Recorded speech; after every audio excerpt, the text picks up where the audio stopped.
Going to call the public hearing to order for May 28th, 2024 at 6 p.m. Oh no, it is 6:02 p.m. Roll call. Myers is absent. Deshawn? Yes. Sharman? Or I should say here. Here. Moritz is absent. Sherrick? Here. Hickman is absent. Me? Here. Okay, this meeting is specifically for a public hearing for zoning code changes. And I'm going to turn it over to the Planning Committee Chair, James Mee, tell us what's going on with the zoning code, Mr. Mee.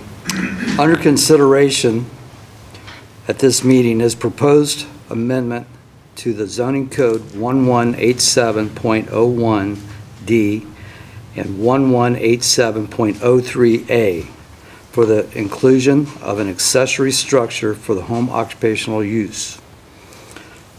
Number 2, the proposed amendment for Bucyrus Zoning Code 1189.03B to clarify the general surfacing requirements for off-street parking and loading areas.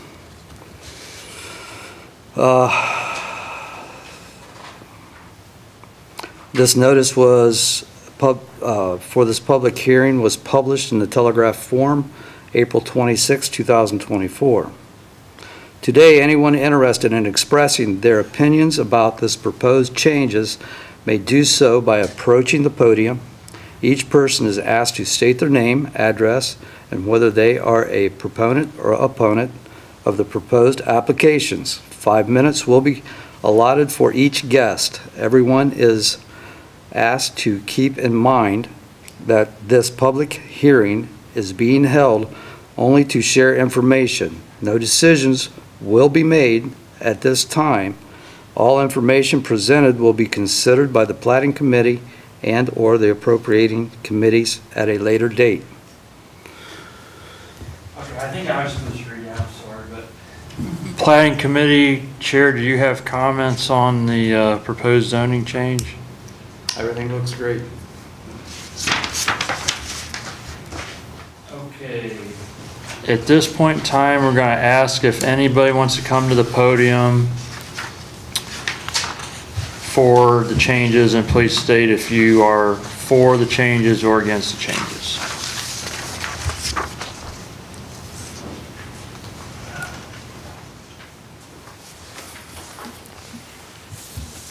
Bill Stuckert, 205 North Spring Street. I'm also chairman of the Board of Zoning Appeals. I am a proponent of both the proposed amendments tonight, especially the proposed amendment for the inclusion of accessory structures for home occupation use. This is something I think that is very much necessary for our community. There are a lot of potential entrepreneurs out there that their possible only means of starting a business would be by the use of their garage or an accessory building, shed, or something on their property. These potential entrepreneurs can eventually create a business that will produce much needed jobs for our community. Essentially, that's about it. All I have to say about it. One thing that I did notice, though, in reading the draft, is under section 1187. Is that 01? Yes, 01E. The use of all accessory structures shall conform to the definition above, and no accessory structure shall be used for home occupation. This is what we're trying to do here. I think this needs to be corrected. We want to use the accessory structures for home occupation.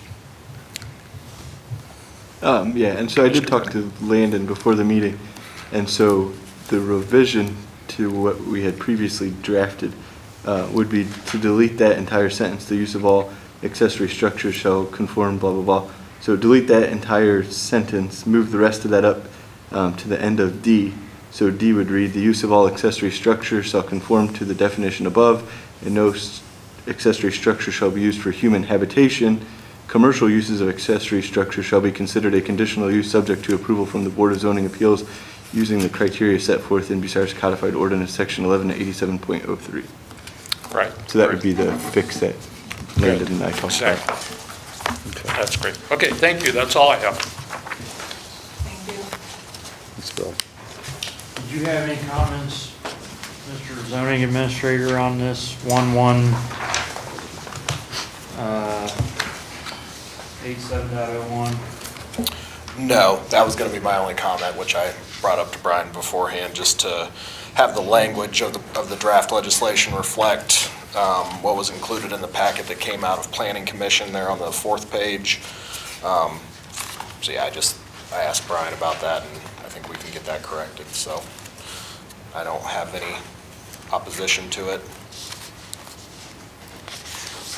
So we have a more current draft than this, is what's being said here, or? We will. We will, we're gonna fix it. Will we have to have another public hearing with a different draft? Okay. No. That's part of what you do here. Do you want to come up and speak? Yes. Much the same as usual. Jacqueline Vanek, 335 Allmiller Drive. I just want to quickly say thank you, guys, everybody here for supporting me and listening to what I had to say. But like, above all else, there was a lot else going on during that time, and you guys still managed to focus on what we're trying to do here for small businesses here in town, so I really do appreciate that. It doesn't go unnoticed. And yeah, that's it. Thank you. Thanks. Well, I'm sorry. I forgot. I also would like to thank Mr. Landyn, because he told me he wasn't sure if it could be done. And here we are trying to do it. So I really do appreciate his support here with me and like jumping in to help when Mr. B needed it. So thanks. okay, so there's nobody else out there, so there's nobody else to public speak. Everybody that's here has spoke in the audience, so we're gonna move on to, Do we need to do the motion to refer? Point of order. yes, Vicki, do you want to speak on it? No, but point of order. Ms. Sherrick needs to be recognized by the chair before she can speak. I recognize you, Ms. Sherrick. What would you like to say? I'm going to say point of order. You didn't recognize her before she said it too. But no, just don't we need to do the motion first? Yes, we need to make a motion to refer the changes to the 1187.01D and 1187.03A back to the Planning Committee for further study. Need a motion? I'll make a motion. Second. Ms. Sherrick made the motion, Mr. Me seconded. All in favor? Aye. Aye. All opposed? It passes. It is being referred back to Planning Committee for further study. And next, the 1189.03 change, Section B, which is general surfacing requirements. This has to do with the stone and blacktop and concrete. Kurt, Yes. do we need to make sure we have multiple votes for that other than just Jim and I? Nobody was objected to it. We had a vote. What are you talking We have about? to have a minimum of so many votes, yea or nay, correct?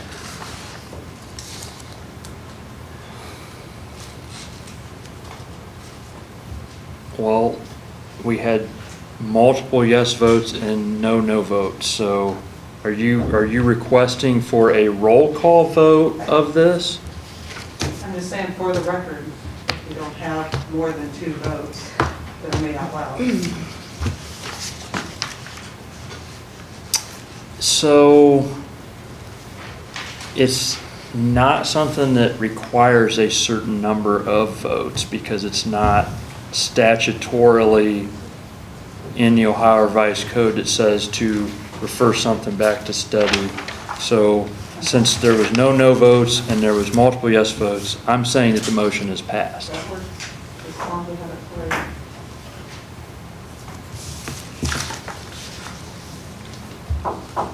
BCO 1189.03B proposed changes has to do with general surfacing requirements of parking lots.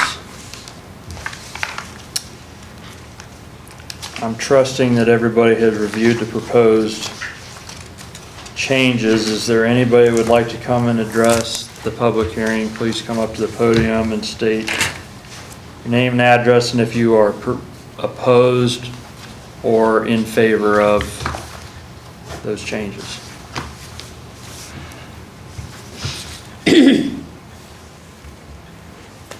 Bill Stuckert, 205 North Spring Street. Again, Chairman of the Board of Zoning Appeals. I just want to be clear about this change. In the past, the Board of Zoning Appeals has been allowed to grant the use of like the wrap asphalt grindings or what they call the blue stone, dustless stone for parking lot surfacing. Now, this will change that the Board of Zoning Appeals will no longer be allowed to grant permission for the use of those materials. Yeah, so it would be asphalt, concrete, cement, or anything else deemed approved by the engineering department. So if it's not on the engineering department's list of specifically approved, then it would not be able to be approved by the Board of Zoning Appeals. Okay. All right, thank you.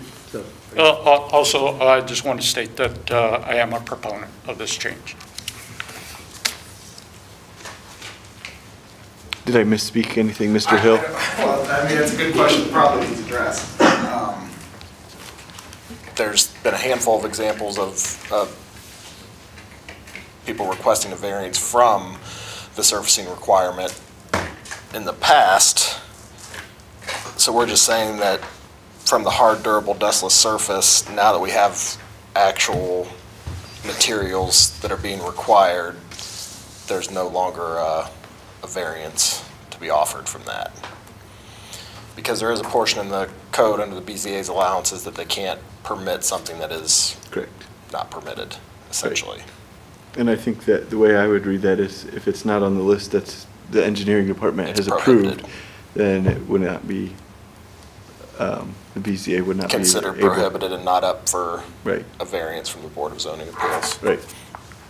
And I'm fine with that. I would just need to know when someone comes to the office asking, how did East Street get their And there's going to be some that are grandfathered in. Correct, obviously. You know, there's the lot downtown that's got the plastic things and then gravel, dustless bluestone over top. I mean, there's some of that that will be grandfathered in, but. Yeah. What about chip seal? I would lean on our engineer as to what their definition of that would be.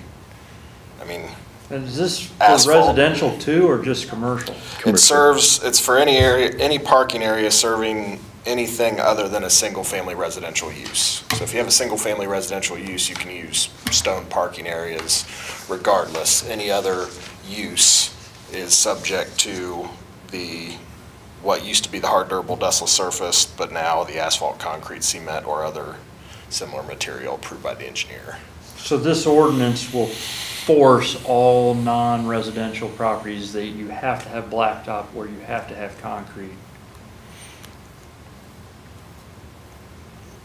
For new parking areas, new development, yes. Like Brian said, there's going to be instances where you're going to have grandfathered areas. So if a new storage unit complex wants to go in, and typically those have stone, they're gonna have to have blacktop or concrete now.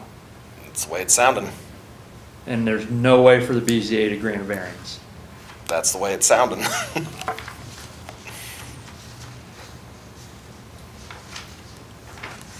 I can see issues with this. As can I. What do you feel about it? Exactly what you're feeling about it. People are gonna come up requesting a variance for, that's a good example, actually. Yeah, because you're not like, show me another storage unit that has blacktop or Yeah, it's a good example. concrete anywhere. There's none that I know around this area. Yeah. I think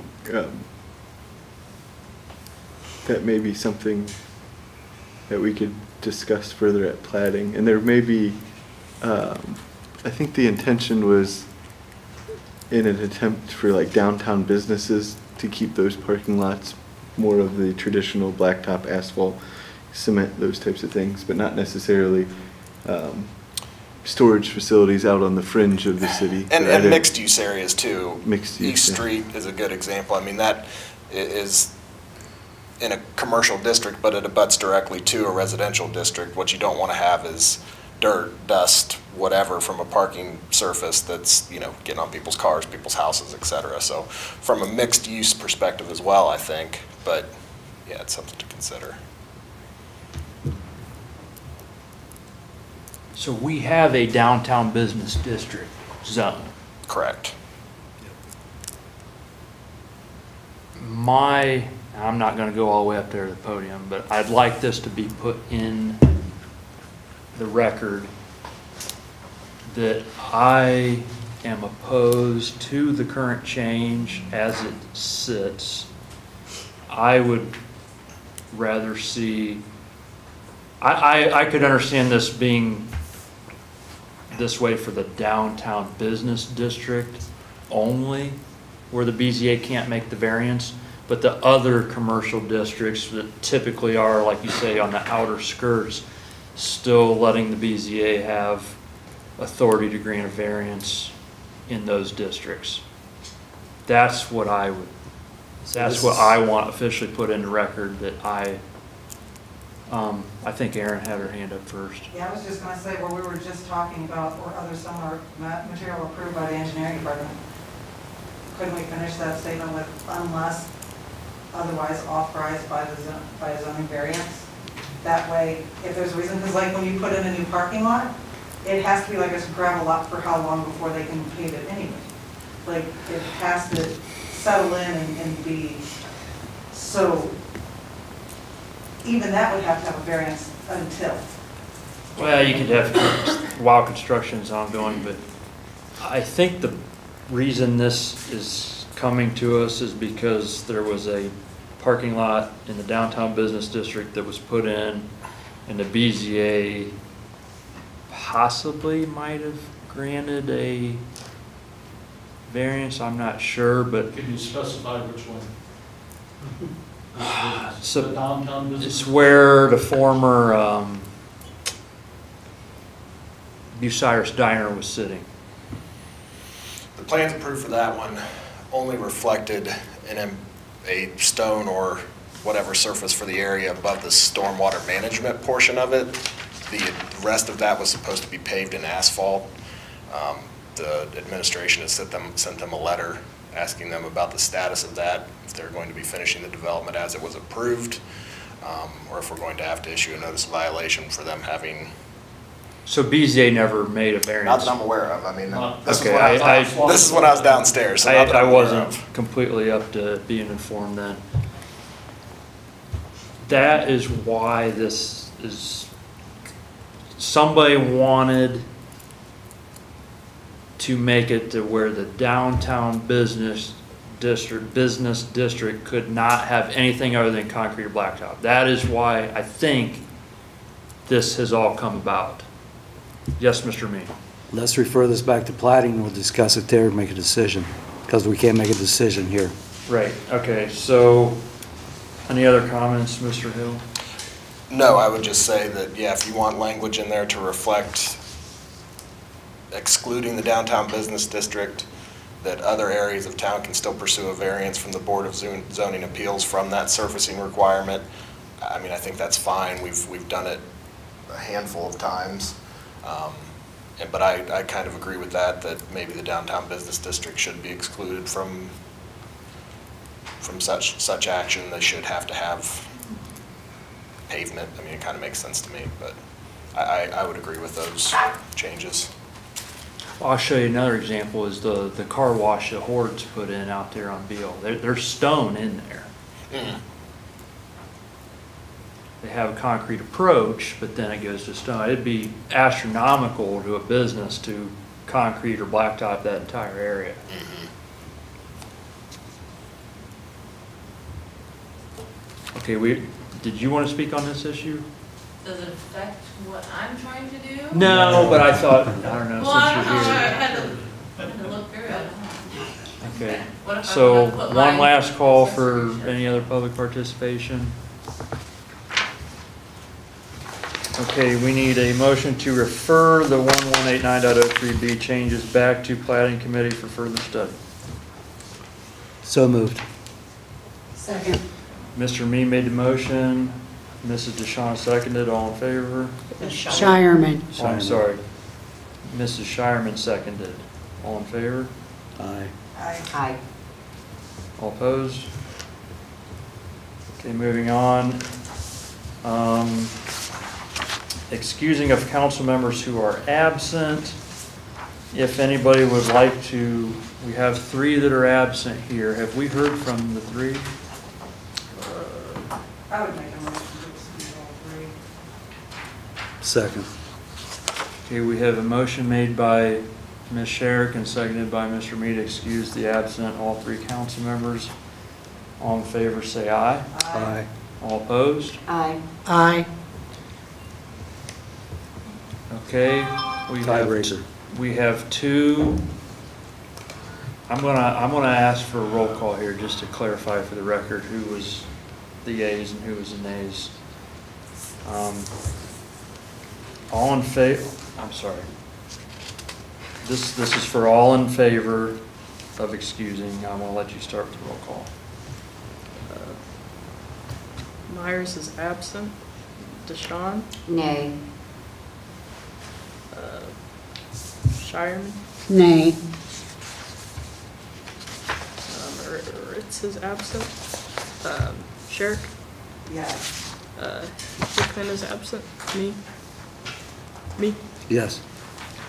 Okay, so we have a tie, which means I have to break the tie. It's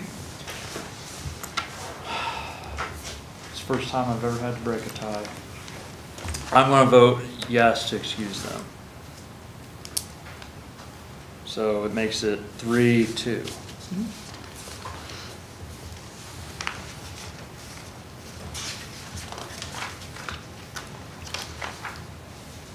Now I need a motion to adjourn the public hearing. So moved. Second. Ms. Sherrick made the motion, Mr. Me seconded, all in favor? Aye. All opposed? Meeting is adjourned at 6:26. 6:26 PM.